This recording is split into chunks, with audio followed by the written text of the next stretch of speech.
आप देख रहे हैं विदर्भ समाचार, आवाज विदर्भ की। नमस्कार, विदर्भ समाचार में मैं नेहा आप सभी का स्वागत करती हूँ। बढ़ते हैं आज की कुछ खास खबरों की ओर।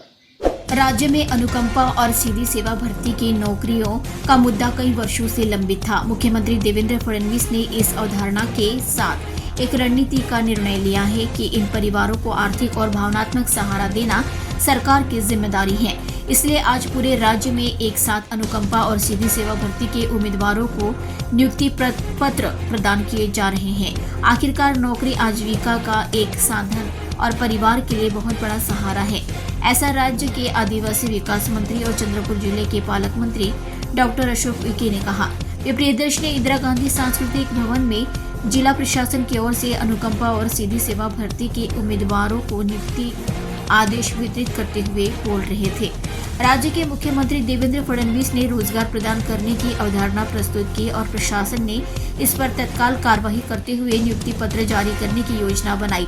पालक मंत्री डॉक्टर उइके ने कहा, आज चंद्रपुर जिले में 202 अनुकंपा प्राप्तकर्ताओं और 83 सीधी सेवा भर्ती उम्मीदवारों सहित कुल 285 लोगों को सरकारी नौकरी के नियुक्ति पत्र दिए गए हैं। इससे पहले अनुकंपा के विषय में 40 सरकारी निर्णय हुए थे।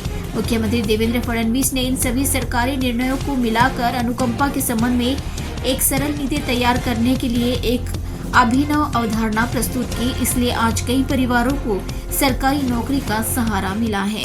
विधायक सुधीर मुनगंटीवार ने कहा कि कार्यक्रम तो बहुत होते हैं, लेकिन आज का कार्यक्रम हमेशा याद रखा जाएगा। दुनिया के केवल 28 देशों में ही स्थायी नौकरियां हैं। आपको इस भावना से काम करना चाहिए कि सरकारी नौकरी ईश्वर की सेवा है और आप जनता के दिलों में अपनी जगह बना लेंगे। आपको कोई गलती नहीं करनी चाहिए। आपको जो काम मिले उसमें निपुण बनने का प्रयास करना चाहिए। वहीं विधायक किशोर जोरगेवार ने कहा कि राज्य में पहली बार एक साथ 10,309 उम्मीदवारों को सरकारी नौकरी की नियुक्ति पत्र दिए जा रहे हैं। इसमें चंद्रपुर जिले के 285 लोग शामिल हैं।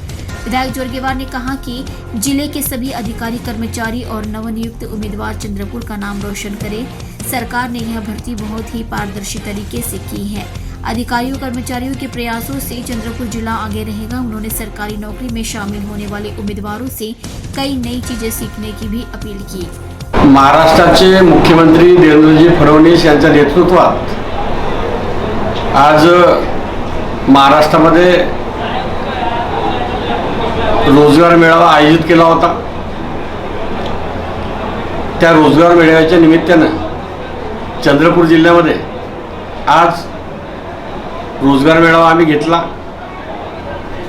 त्या रोजगार मेळाव्याच्या निमित्ताने आमचे सर्व प्रशासकीय अधिकारी, जिल्हाधिकारी विनयजी गौडाजी, CEO पुनुजी, सुधीरभाऊ मुनगंटीवार आणि किशोरभाऊ जोरगेवार व्यासपीठावर उपस्थित होते। अनुकंपधारक एकूण 202 उमेदवारांना आम्ही नियुक्ती आदेश दिले। सोबतच MPSC मार्फत झालेली परीक्षा सरळ सेवा भरती अंतर्गत एकूण 83 असे एकूण आम्ही 284च्या दरम्यान आम्ही सर्वांना नियुक्ती आदेश दिले। अतिशय आनंदमय वातावरण होतं। चंद्रपूर जिल्ह्यामध्ये ज्यांना नोकरी लागली ते अतिशय कुटुंबासह सर्व सहपरिवार उपस्थित असल्यामुळे महाराष्ट्राचे मुख्यमंत्री देवेंद्र फडणवीस यांनी घेतलेल्या निर्णयाबद्दल अतिशय सहानुभूती आणि प्रेम आणि विश्वास दर्शवत होते। एक अतिशय आनंदमय वातावरणामध्ये रोजगार मेळावा संपन्न झाला। खूप खूप धन्यवाद।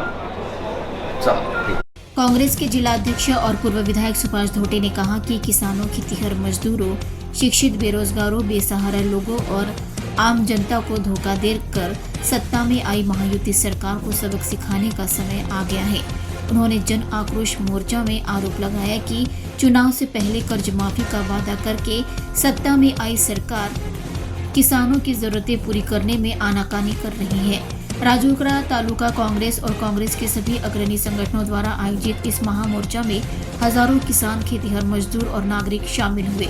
भवानी माता मंदिर से तहसील कार्यालय तक निकाले गए इस मोर्चे में किसानों का साथ बारा करे, धोखेबाज सरकार की निंदा करे जैसे नारों से पूरा शहर गूंज उठा। पूर्व विधायक सुभाष धोटे ने कहा कि चंद्रपुर जिले में भाजपा के 5 विधायक होने के बावजूद अभी तक जिले में किसानों को न्याय नहीं मिला है। वोट चुरा कर चुने गए जैसे विधायकों की सदस्यता रद्द कर दोबारा चुनाव कराए जाने चाहिए। जनता की समस्याओं का समाधान न करने वाली इस सरकार के खिलाफ अब जनता का गुस्सा फूटेगा। किसानों और आम जनता के न्याय के लिए कांग्रेस की लड़ाई लगातार जारी रहेगी। सांसद प्रतिभा धानोरकर ने कहा कि केंद्र और राज्य की सत्ताधारी पार्टियों ने जनता के साथ विश्वासघात किया है। वोट चुराकर सत्ता में आई यह सरकार किसानों की समस्याओं का समाधान करने के बजाय केवल लूट और गुमराह कर रही है। मार्च के माध्यम से सरकार के सामने 27 ठोस मांगे रखी गई। महाराष्ट्र सरकार झाड़ीपट्टी नाटक के संरक्षण, संवर्धन और प्रचार प्रसार के लिए प्रतिबद्ध है और इस कला को राजकीय संरक्षण प्रदान करना सरकार की जिम्मेदारी है। ऐसा राज्य के वित्त एवं योजना, कृषि, राहत एवं पुनर्वास, विधि एवं न्याय, श्रम मंत्री और गढ़चिरौली जिले के सह संरक्षण मंत्री एडवोकेट आशीष जायसवाल ने कहा। वे आज देसाईगंज में आयोजित 5वें झाड़ीपट्टी नाटक सम्मेलन के उद्घाटन अवसर पर मुख्य अतिथि के रूप में बोल रहे थे। सह पालन मंत्री एडवोकेट जायसवाल ने कहा कि राज्य सरकार झाड़ीपट्टी नाटक के पीछे पूरी ताकत के साथ खड़ी है।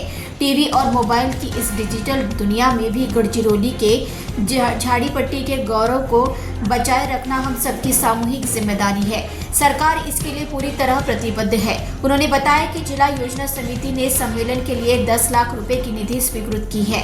साथ ही उन्होंने कहा कि झाड़ीपट्टी कलाकारों के लिए मानदेय, बीमा योजना और सुसज्जित रंगमंच जैसे सभी मामलों के लिए सरकारी स्तर पर प्रयास किए जाएंगे। उन्होंने आश्वासन दिया, हम देसाईगंज में एक वातानुकूलित थिएटर स्थापित करने के लिए मुंबई में एक बैठक आयोजित करके आवश्यक धनराशि प्राप्त करने का प्रयास करेंगे। खबरों में बस आज इतना ही। ताज़ा खबरों के लिए देखते रहिए विदर्भ समाचार। तब तक के लिए नमस्कार।